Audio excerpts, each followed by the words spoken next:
So, Dr. Shogan, for the purposes of my class, what I'd like to do is just ask you to tell us a little bit about your background and why you ended up running for the U.S. Senate for Colorado. Well, background-wise, I grew up in Michigan and attended the University of Michigan and then the University of Michigan Medical School, and then did a 6-year neurosurgery residency also at University Hospital in Ann Arbor at the University of Michigan. And then I came out to Colorado in 1982 as a assistant professor at the University of Colorado Health Sciences Center, and taught there. And then I've been in practice in Colorado in neurosurgery for about the last 32 years now.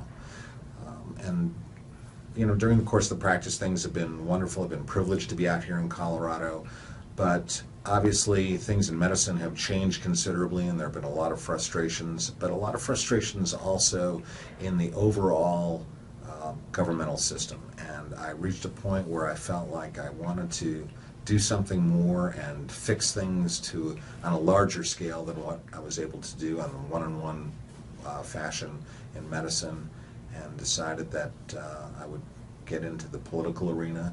I've done a fair number of things policy-wise prior to this in philanthropy, but I think that we really need to fix our politics as well, and that's one of the things that I'd like to try to accomplish. Mm-hmm. So you've taken a leave from your practice? So I took a leave starting about 2 months ago. I've been on leave from my practice and have been full-time running now as an independent for United States Senate. It's been a very interesting go of things, a lot of good things, but a lot of frustrations as well. The system is not necessarily very friendly towards independents. There are a lot of advantages that the two major parties have, but I think that the two major parties have really let us down, and that's why I really wanted to run as an independent. I think we really need to change things more fundamentally. Okay. So, you know, we've had a chance to talk a little bit about healthcare. As a health professional with that background, that knowledge of the system, you know sort of what works, what doesn't work in healthcare, and what kind of ideas do you have around, you know, healthcare reform in our country? Well, I certainly have a lot of ideas, and I think one of the problems has been that many of the things that have been tried in the past have been instituted by people who really don't understand the healthcare system, or who have been pushed by one special interest or another in the healthcare system, and that's why we've not really accomplished what we need to healthcare-wise. So I have a plan where I think we would be able to provide healthcare to everyone in this country, which I think is something which a good and great country like ours should do. And it would be a plan where we would have 2 tiers of care, or a two-tiered system, not two tiers of care, but care, obviously we would want to make excellent care no matter where you were.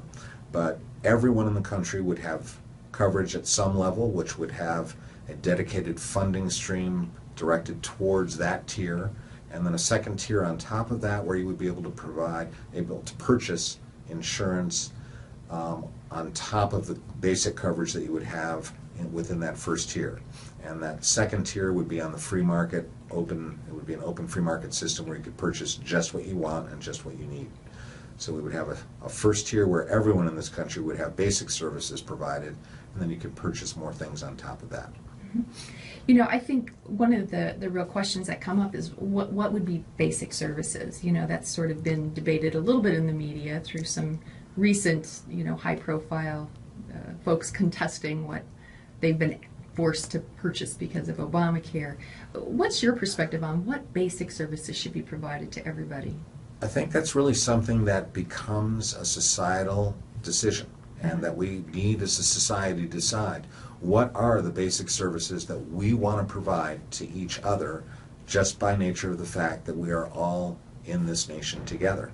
And so it's not something that I think has a definite answer that it's, you know, this is where things get cut off or this is where things get cut off. It's something that we need to have an intelligent, open discussion about what we as a society want to provide to each other.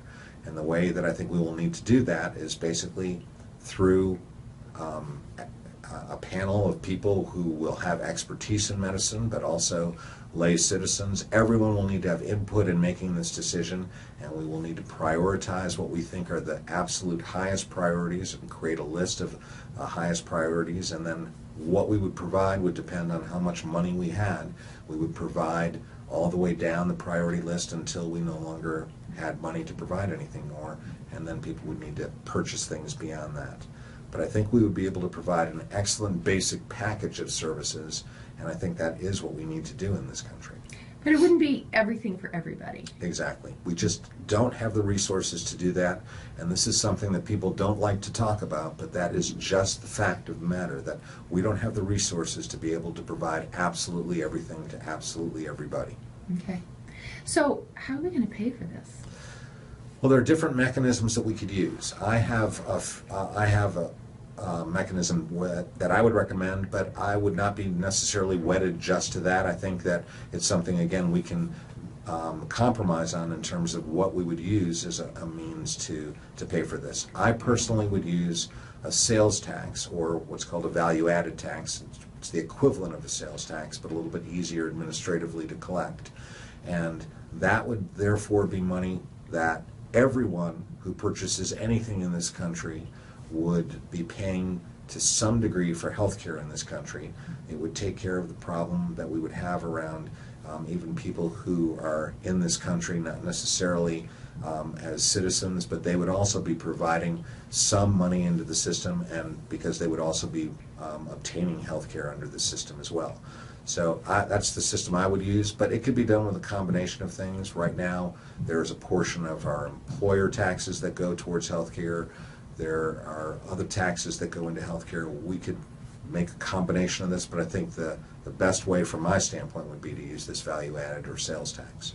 I think a lot of people say, well, I can't afford paying more taxes, and I think they don't realize that in just making it be more transparent and paying for it up front, that there are some other taxes that might go away and that they wouldn't be paying, that maybe they don't even realize are going towards health care. Exactly. Right now we're paying taxes. You're taxed as your employer is taxed on your behalf, and you are taxed as part of your salary on a regular basis for both Social Security and for Medicare.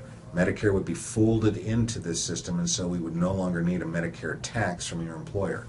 We also are receiving health benefits from our employers frequently, and that would no longer be necessary because you would have basic services and employers could be taken out of the system, and employers then could use those funds to increase your salary. And overall, I think that we would wind up either breaking even or actually decreasing the tax burden to citizens by creating this type of system. You know, I've always been concerned about cost shifting in healthcare, where we think that we're getting a good deal on our health insurance, and really we're paying for people who can't pay through hospitals cost shifting to us. And I think we've been paying hidden tax for a long time, and we just don't talk about it. But exactly, and that's what we need to do, is make this all very transparent and do this in a rational fashion. And I think if we do that, there is money in the system to provide care at an excellent level for everyone. We just need to change the system in order to do that more transparently. Yeah. Do you think seniors might get nervous about Medicare going away and becoming something else? That's sort of become one of our sacred cows in this country. I think that they would, and it's something that I probably would recommend that we gradually bring into the system, and it's something that we would do this in a transitional basis. But Medicare in and of itself right now is something which is not fiscally viable. It's something which is scheduled to become bankrupt in the 2020s. And so one way or another, this system is going to need to change. I think by gradually transitioning into a single system, that would be the most efficient way for us to provide care. Mm-hmm. And Medicaid would fold into this system? Exactly. And Medicaid, I think, has a number of problems that exist with it right now, that we frequently can't even provide care to people because we can't find providers who will take Medicaid patients. Mm-hmm. And Medicaid would be folded into the system as well. And I think that would have the benefit of not creating this kind of medical underclass of people who feel like they're receiving charity care. This would be a system where everyone would have some skin in the game. Everyone would pay a little bit in, and everyone would receive benefits. A lot of the students in my class are headed into nurse practitioner track. They're in a beginning class or a prerequisite for that. And what do you see as the role of nurse practitioners in the future? I think that will definitely be expanding, and that's what we were just talking about a little bit earlier. I think both nurse practitioners and physician assistants are going to be providers who will be utilized to a greater and greater degree. I think it makes more sense for them to be doing a lot more in terms of care in this country. It makes a lot more sense both from a quality standpoint but also from a cost effectiveness standpoint. So I would definitely be very encouraging of people who are looking into that as a career field. That'll make everybody in the class happy. Thank you. So we've talked a little about healthcare. What other issues do you feel are really important aspects of your campaign this year? Well, there are really two overreaching issues that I think that kind of sum up the entire campaign, and then we have different things with underneath that in terms of specific programs. But I think the biggest, one of the biggest issues is just that the government itself is broken in many ways, and the government right now is controlled by special interests and by the major parties who in many ways are used by the special interests to perpetuate their own well-being. And that we really need to break out of this system and have some way that the central independent voice that exists, I think, in most of this state and in most of the country can be heard and can dictate policy. The other thing that I think that my campaign is about is that we are creating a tremendous amount of debt and other difficulty that we're leaving for the generations behind us. And that's something that I think we really need to fix, and that there needs to be a piece of what's called intergenerational equity, where we don't absorb all the resources and leave all the bills for the generations behind us, which unfortunately I think my generation has been doing.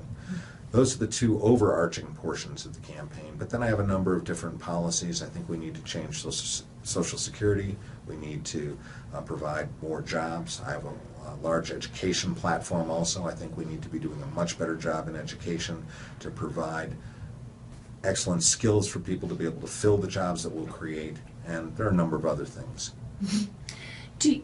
As an independent, do you think there's growth in independent candidates running in states across the country? I mean, as you've talked to people, is this something that is resonating with the citizens? It definitely is, and it's really interesting. When we're out on the streets, we definitely see that. Even last night when we checked into the hotel in Grand Junction, the desk clerk, when he heard that I was an independent, said, all right, now I want to talk to you. And we've really seen that in a lot of people, that people are, I think, are very fed up with what's going on between the Democrats and Republicans, with their inability to be able to work together and compromise, and their inability to really prioritize the people as opposed to their own special interests. And so I think that things are starting to change, and we're seeing a number of independent candidates around the country who I think are also starting to get traction.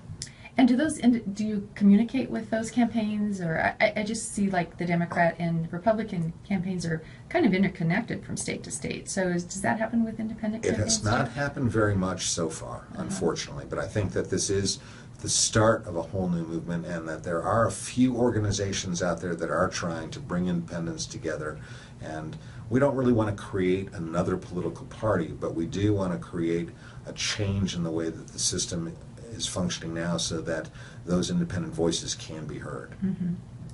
So any parting thoughts, if speaking to a group of folks in a graduate level health policy class? I challenge them to get off the bench and get in the game. That for too long as healthcare providers we've sat and thrown rocks, but not much more than that in terms of our concerns about the country or healthcare. Any parting thoughts for these guys? That really was going to be my parting thought, that people really do need to get involved, and especially younger generations need to get involved, because you have the most to gain and the most to lose from everything that's being done. My generation, unfortunately, talked a great game when we were in the 60s, but we really have not delivered on the promises. And we need to have people get involved and really start to change things. And the apathy that exists right now is just going to be something which it becomes a tool of the people who are maintaining the status quo. and I would encourage people to start to join and get involved in a movement to really make a difference in this country. Thank you. Thanks so much for Thank your you time. very much.